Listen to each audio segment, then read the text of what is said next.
Bonjour. Bonjour Mathéo, FBI. C'est une fausse carte. Bon, ça fait longtemps que je suis sur les traces du docteur. Docteur qui, je sais pas. Mais il existe, hein, en tout cas, il y a plein de preuves dans l'histoire qui le prouvent, machin, enfin bref. On est là pour parler de ça. Donc voilà, il me faudra encore plein de temps pour arriver à le trouver et à le comprendre, mais je vais y arriver, j'en suis sûr. Voilà, au fil des mois, ça fait plusieurs mois que je travaille, j'ai réussi à constituer 13 dossiers qui correspondent plus ou moins à 13 de ces aventures. Donc voilà, j'ai fait des vidéos parce que voilà, les infos sont assez dangereuses, je pense que le gouvernement est au courant pour le docteur. Donc si jamais il m'arrive un truc, je préfère que je sois pas le seul à savoir, parce que ça reste quand même vraiment dangereux. Donc voilà, j'ai fait des vidéos sur les 13 dossiers que je vais vous montrer au fur et à mesure de mes recherches. Voilà, donc ça c'est le premier dossier, le premier X-Files, qui s'appelle Rose. Voilà. Bon, bienvenue dans ce premier dossier secret où vous apprendrez 15 choses qu'il faut savoir sur l'épisode de Doctor Who, Rose.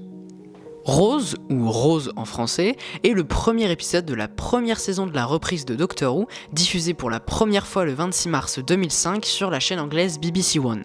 Il signe le retour de la série après 16 ans d'absence à la télévision et introduit le 9e Docteur, interprété par Christopher Eccleston, et sa nouvelle compagne, Rose Tyler, jouée par Billie Piper. Le tournage débute le 18 juillet 2004 et se termine le 11 septembre avec une semaine de retard. Cependant, lors du tournage des scènes de maquette au BBC Model Unit Stage de Londres, la production s'aperçoit que l'épisode n'est pas assez long pour tenir les 45 minutes. La longue scène de discussion entre le Docteur et Rose est donc rajoutée et filmée durant le tournage de l'épisode 2 et 3 le 18 octobre. Au début de l'épisode, le docteur se regarde dans une glace, signe que sa régénération est récente, même si la suite de l'épisode suggère que plusieurs aventures lui sont arrivées avant. C'est la première fois que la série n'explique pas la raison de la régénération du docteur, suite à la volonté de Russell T Davies de donner un nouveau départ à la série.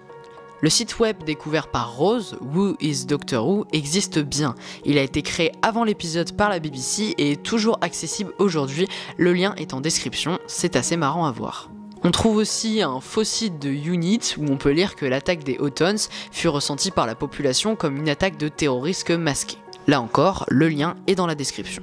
D'ailleurs, les Autons et la conscience Nestine sont des ennemis du docteur déjà apparus dans la série dans l'épisode de 1970 Spearhead from Space, qui marquait l'arrivée du 3e docteur et possède également une scène où des mannequins dans une vitrine attaquent des passants. Le bruit de leurs tirs est resté le même. Le docteur explique que la conscience Nestine a perdu son empire lors d'une guerre, amenant la première référence à la guerre du temps. Le livre dont le docteur dit qu'il a une triste fin est La nostalgie de l'ange, The Lovely Bones en anglais, de Alice Sebold. Le moteur de recherche qu'utilise Rose existe aussi, il s'agit de searchwise.net, un site utilisé par beaucoup de réalisateurs divers afin de ne pas faire de publicité pour Google. D'après ce qu'on voit dans l'épisode, le 9e Docteur aurait été présent lors de l'assassinat de Kennedy, le départ du Titanic en 1912 et l'éruption du volcan Krakatoa en 1883. Pour marquer le changement, l'épisode introduit le nouveau format widescreen, 16:9, de la nouvelle série et une nouvelle longueur, 45 minutes des épisodes. Pour la première fois, le nom de l'acteur jouant le docteur et le nom de l'actrice jouant son compagnon suivent le titre au générique. Dans la première version de l'épisode, il était écrit clairement que Mickey cherchait à tromper Rose. Russell T Davies atténua cela tout en laissant quelques indices. Ceux-ci sont tellement vagues que les fans reprochent très souvent à Rose d'avoir laissé tomber Mickey, un type bien. Nicholas Breen, qui fait la voix de la conscience Nestine, fera la voix des Daleks et des Cybermen dans la suite de la série. Dans la scène de l'appartement avec Rose, le docteur chante la chanson Luck Be a Lady présente dans la comédie musicale Blanche Colombe et Vilain Messieurs, mais la ligne n'a pas été traduite dans la version française. Diffusé le 26 mars 2005, l'épisode fait une audience de 10,8 millions de téléspectateurs, l'une des plus fortes audiences de la série depuis The Creature from the Pit en 1979, ce qui sécurise alors définitivement son retour à l'antenne. Le même soir, le remake d'une autre série classique de science-fiction de la BBC, Quatermass and the Pit, était diffusé sur BBC 4, avec le futur docteur David Tennant dans l'un des rôles secondaires. Et parce qu'il faut toujours trouver un lien avec Harry Potter, aux alentours de 2004, quand Russell T Davies annonce qu'il écrira le scénario du premier épisode de la saison, de nombreux scénaristes pour la série sont annoncés.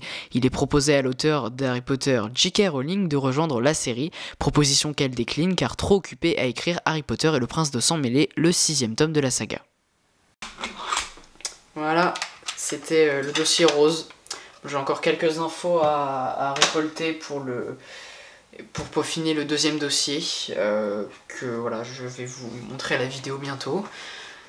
En tout cas, moi je vais aller retourner travailler, je suis un peu crevé là, donc voilà.